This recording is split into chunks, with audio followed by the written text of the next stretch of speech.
That's good.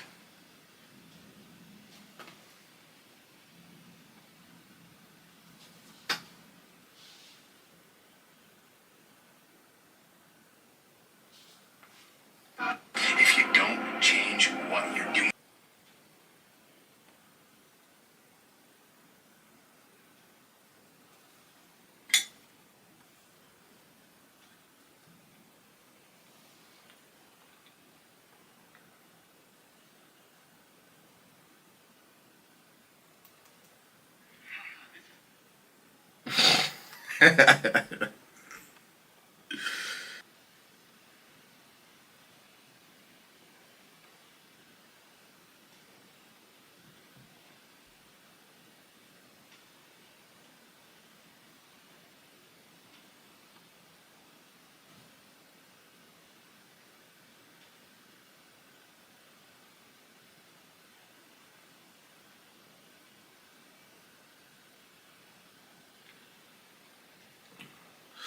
Yes, Mohammed, what we saying, my boy?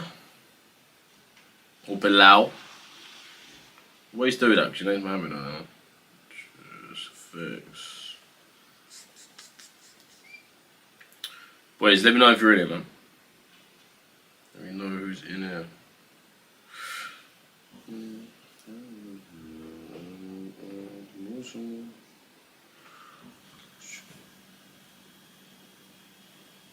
Oh, not everyone.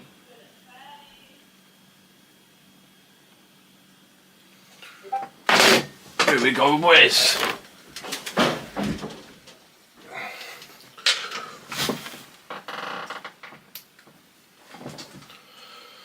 What we saying, lads? I'm gonna go over. I've got all the trays that are pretty much off my chart. I'm gonna go over how nice today actually was. Today and yesterday, man, were actually fucking well nice. For me, I don't particularly want to be trading just now, though. To be honest, with all of this stuff going on, I feel like it's just unsafe markets, and to be honest, there's no clear bias, right? I mean, look at the charts. There's no clear bias. We take buy side, we take sell side, we come back to the buy side, we come back down, back up, you know. So it's, the market for me isn't what I want to be in at the moment. Even though Asian liquidity has been playing really nice, but I think the reason why I'm more than happy to do that is because of those 2 weeks we've had.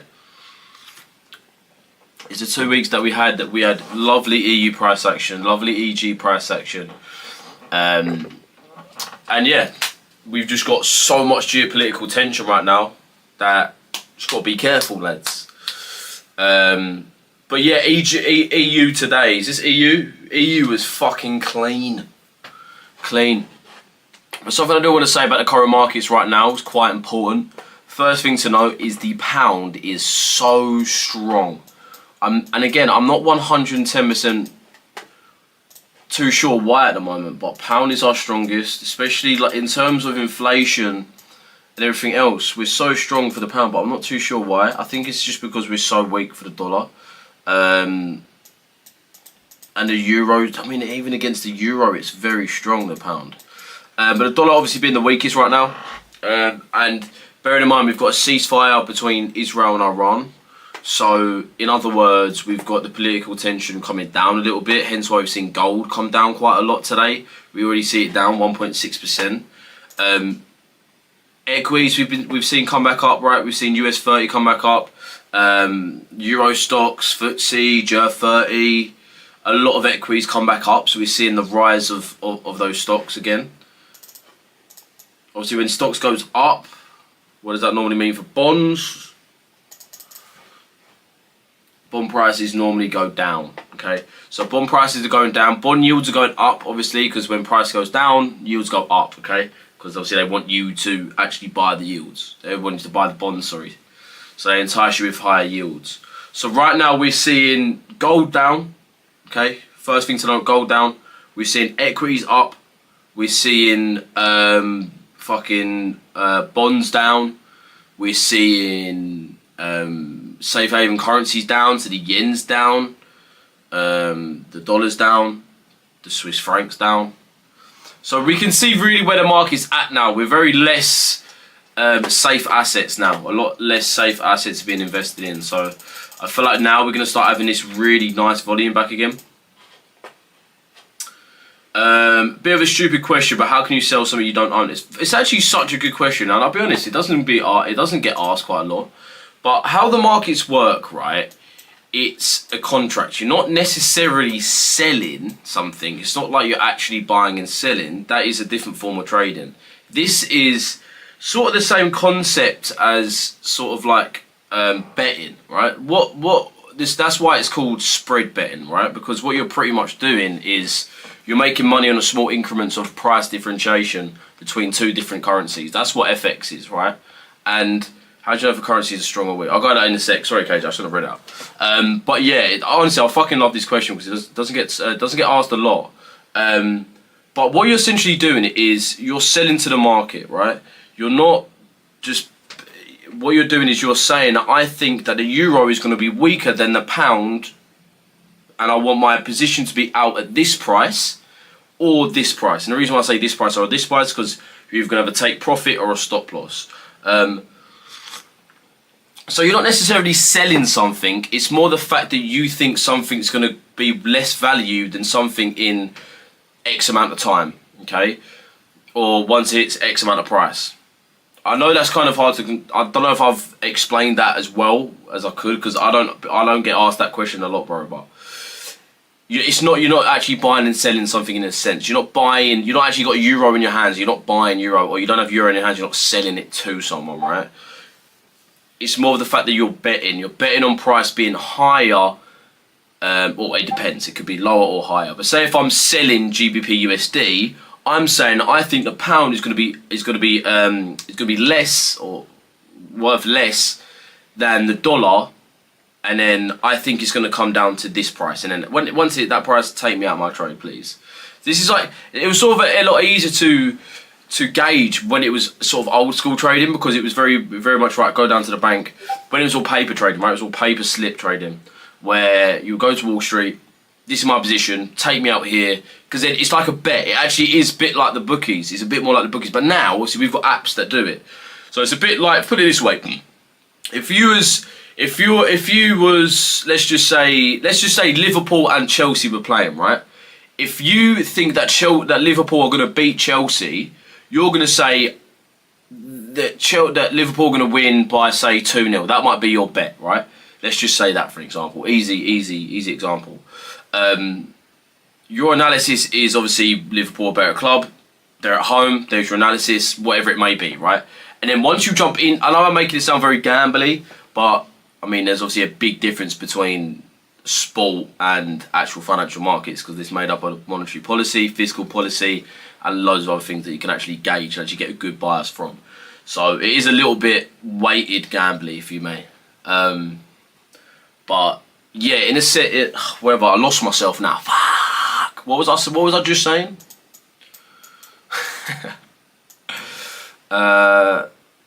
Yeah, right. Say Liverpool and Chelsea are playing, right? You say Liverpool are going to win. You're pretty much selling Chelsea because you're shorting Chelsea, okay? Because you think Liverpool are going to win, right? So that's pretty much you saying that you're. If I was to put that in a trade sense, it would pretty much be you're looking to long Liverpool over Chelsea, okay?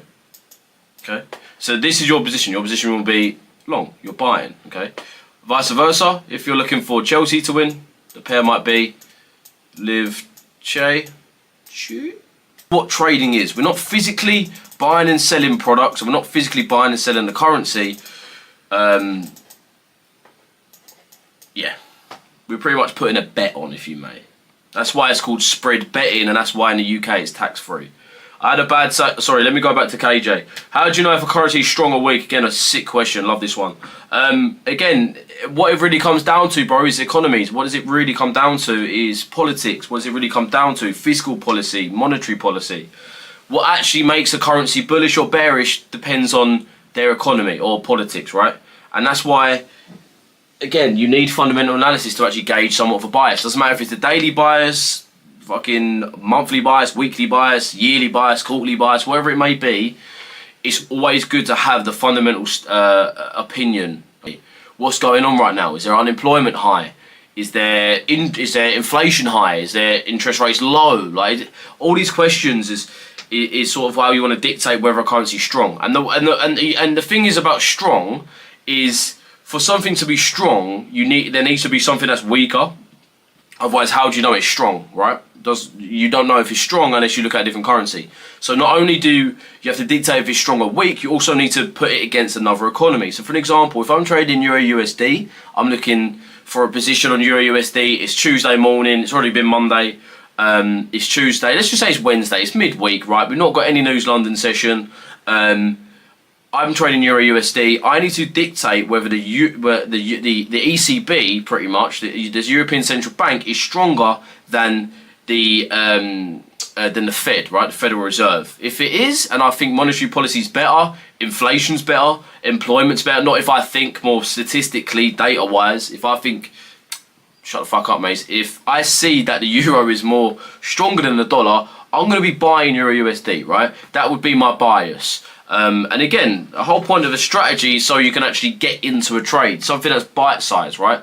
Just off fundamental analysis, it shouldn't just trigger a trade. You should always have that technical in order to actually get into the trade and have that strategy based around concepts that make sense over the course of time. The only thing I really want to be looking at on these charts is data. Data is a strategy that's been proven for a decent amount of time, which mine definitely fucking has. Fundamentals, again, just fundamentals. I mean, this does what it says on the tin. Like, if you don't use fundamentals, I find it quite hard for you to be profitable over a long space of time. Yes, you can be profitable 6 months, 7 months, 8 months, but is that really what you want? No, I mean, we're here to make a career out of trading, right? You guys either want to replace your 9 to 5 or don't have to go to 9 to 5. I don't know how old you man are. Some of you man probably in college, some in uni, but I did the exact same thing when I was 16. I just wanted to get out of, I didn't want to work for anyone type shit. I was that guy. I don't know if it was a lazy thing.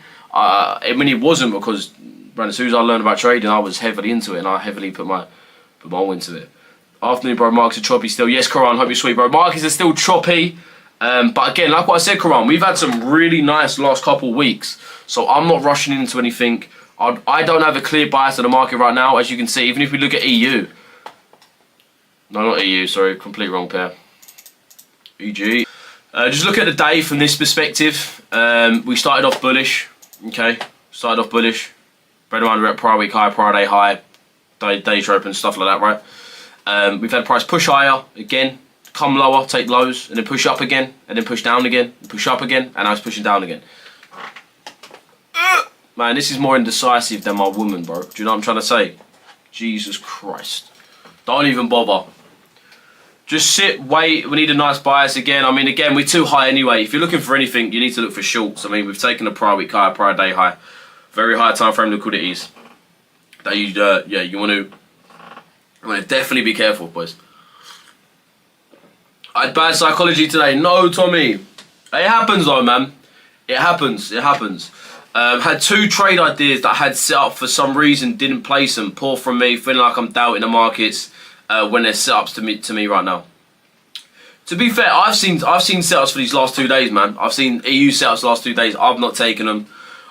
For me, I've got a reason though, man. I mean, I had a really good last couple of weeks, and not only that, is that there was a War Friday, right? We pretty much, well, I wouldn't say there was a War Friday, but there was a big geopolitical situation going on, right? Which can really affect the markets, and sometimes you need to just prepare for that, and sometimes you got to sort of weigh it out. Do you know what I mean? Like, again, we're already risking.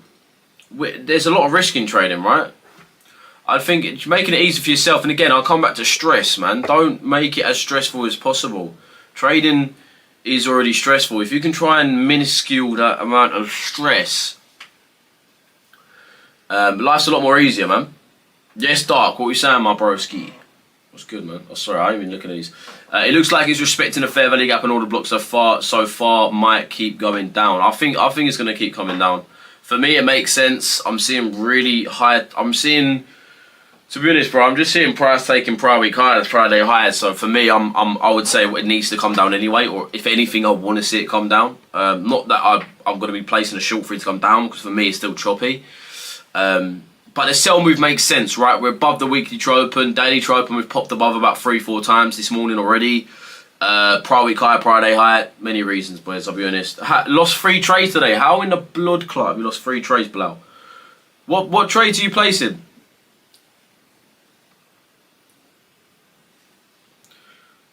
You got me now. You got me. That's about it, right? So that happened a couple hours ago. I'm interested. I'm restarted. Oh right, got you, bro. You got me tripping balls, Dark. Can you check AJ for sure, man? What was you in? Shorts, longs. I think longs made the most sense, to be fair, just because of the yen right now. I would say I'm more bearish yen, purely off the basis that we're seeing the geopolitical tension sort of chill out a little bit. That fucking no, that was lolly. A little move into there, he's perfect. So, where did he go me now? Lovely move into there. I'll be real, looks nice. AJ looks nice. Yeah, what are you in, bro? Or you not in anything? Just looking to jump in something. I knew we would come down to fill that weekly fair value gap at some point. Is this? I'm assuming EU, right? Are we talking about EU? We've got so much imbalance there, so much imbalance. Even this 4 hour, like I've got this marked out. I'm still got this up here for my target, just so you man on TikTok can see. I'm still looking at this for my target. By the way, boys, I'm streaming on YouTube, and it might be easier for you to see because you can actually see the whole screen.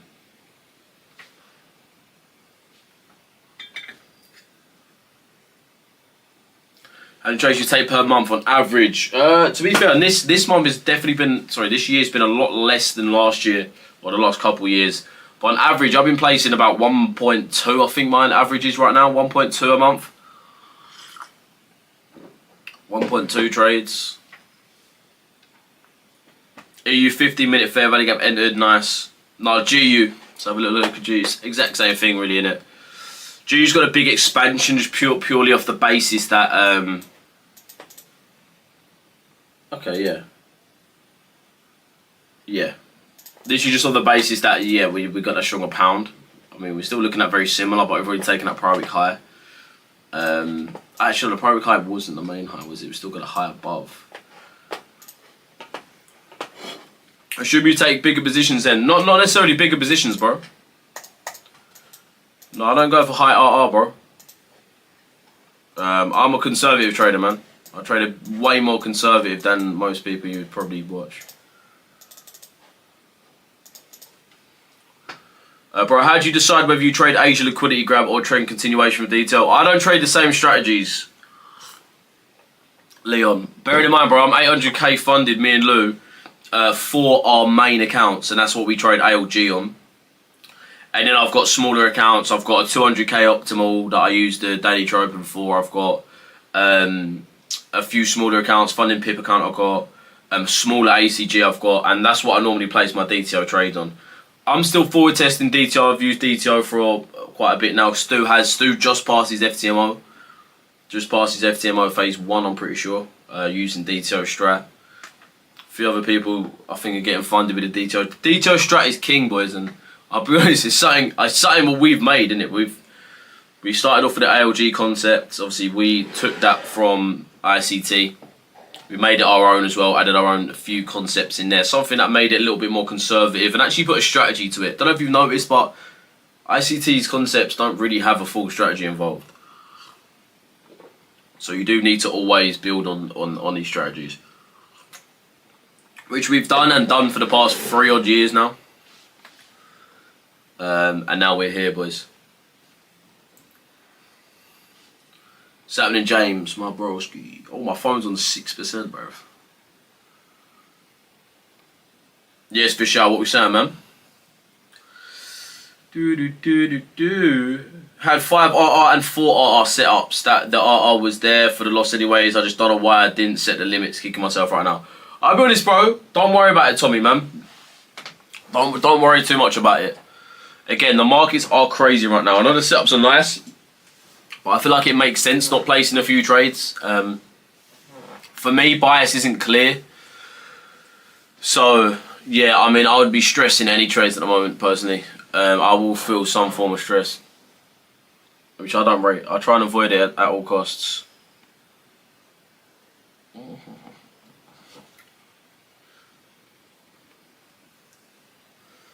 I'm going to need that charger. Give me 2 seconds.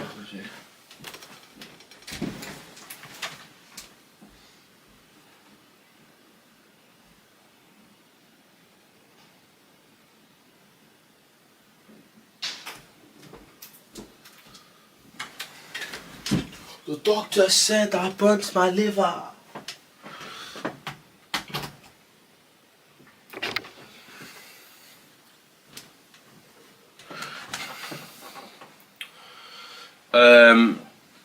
But how are you doing in general how you been doing this month anyway? Sweet brother, hoping to get paid out soon. What do you reckon? I just need to understand that 40% rule. It's not too hard to understand really, James. All it literally is, bro, is not one of your trading days can make up 40% of your profits, right? The reason for this is just so people don't place one trade, right? Because obviously you got 5 minimum trading days, alright? So you got 5 minute. You got 5, so you got to place minimum 5 trades. A lot of people might just place one trade, actual normal risk 1%, and then the rest just tiny trades, so they can get their payout. So that's why you pretty much got to place minimum 3 trades. Is pretty much what it is. If 3 trades have got all the same, pardon me, you always get a chance again. That's it, man. But if you place 3 trades, and all of them are pretty much the same profit, let's just say 1 grand. I'm not even going to be with 1k, 1k, and 1k. Obviously, it's going to be hard to do that. Then, obviously, each of those is 33.3% of your total payout. Say all these trades, bearing in mind, are on different days. So that's 33.3%. And obviously, that's below 40%. So, yeah, you're going to get your payout. Okay. But say, for example, you place 2 trades and then say they're both a grand, and you try and get paid up that. That's obviously equivalent to 2k, but each of those trading days makes up 50% of your payout, okay? So obviously you're not going to get paid out right because it needs to be below 40%. So you'd obviously try to place 1 more. If you get another 1k, okay, then you can just do this. Obviously get that 3rd trade. But again, it's just so people don't place like 1 or 2 trades and then just puts tiny little trades on. And the same with the consistency lot size, so just so you can't put little trades on. It just mitigates when people obviously just milk prop firms like that, because that's what people do, man. People milk prop firms like that. That's why like certificates for me are just pointless. Like payout certificates are pointless because you have people that do that.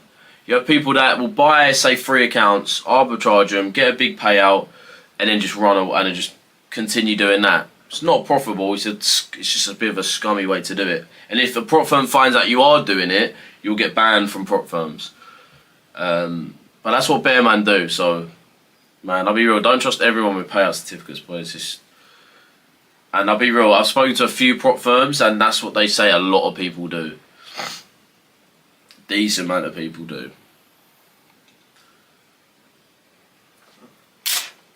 And that's what people are sort of cracking down on now. That's why our consistency rules are getting applied to like normal prop firms that don't allow algos. You know? Oh, I got you. I'll bear over 40. But they seem difficult, right? Because they're just rules. Like they always seem like they're a bit difficult to understand. But you'll be sweet, bro. Do you know what I'm saying? The way I look at it, minimum 3 trades, all the same risk, you're sweet. What firm is it? It is Optimal Traders, bro. Essentially a prop firm that we can get instantly passed from. But they've got a few additional rules, but those additional rules are only consistency rules. I make 2k from crypto just now. Lovely stuff, bro. Or is that a girl? REN.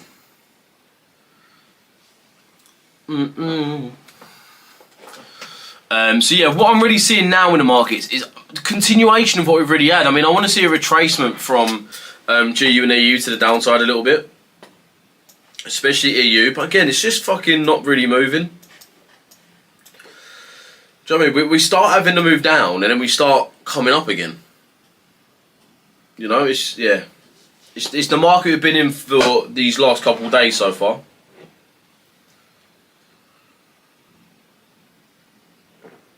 Lee Dodds would send me my portfolio. I need to show my trades. I'm too far. Yeah. Give their thing a shout, James. Thoughts on GJ? GJ would be nice for longs. Definitely longs, I'll say on GJ. I think the yen's going to start becoming quite bearish. I mean, to be fair, we've not really had that much movement from GJ.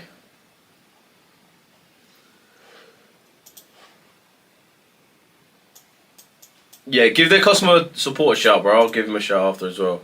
It's kind of awkward if I just say another thing, do you know what I mean? And then I've got one guy fucking trying to sort out 3 problems for just me.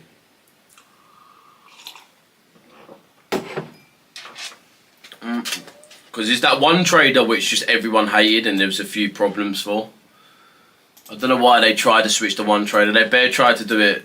It's like they bare just tried to just use a new platform and it'd be like, thought it would be sweet, thought it'd be good. Oh yeah, these men use a different platform.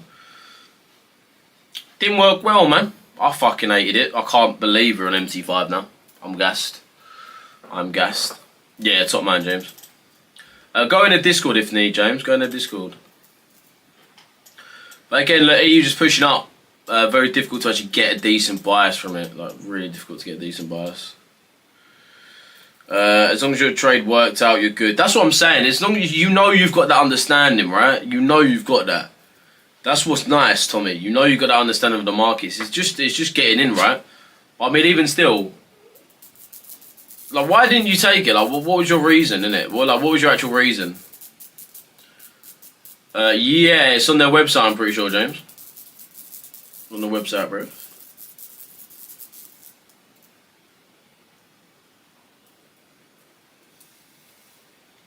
Yeah, go on.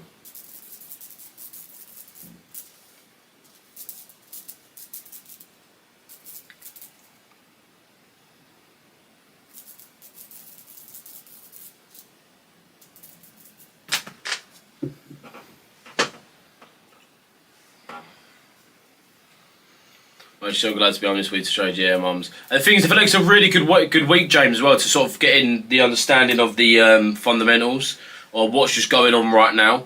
Because I feel like there's quite a little bit of a market shift at the moment, you know what I mean? Last week was really nice, or last couple of weeks were nice, and now we're sort of getting a bit more uncertainty around currencies again, which is making it a bit harder to trade. You can see it from the charts. Price goes, look, I mean, again, I'll go through the charts again, like,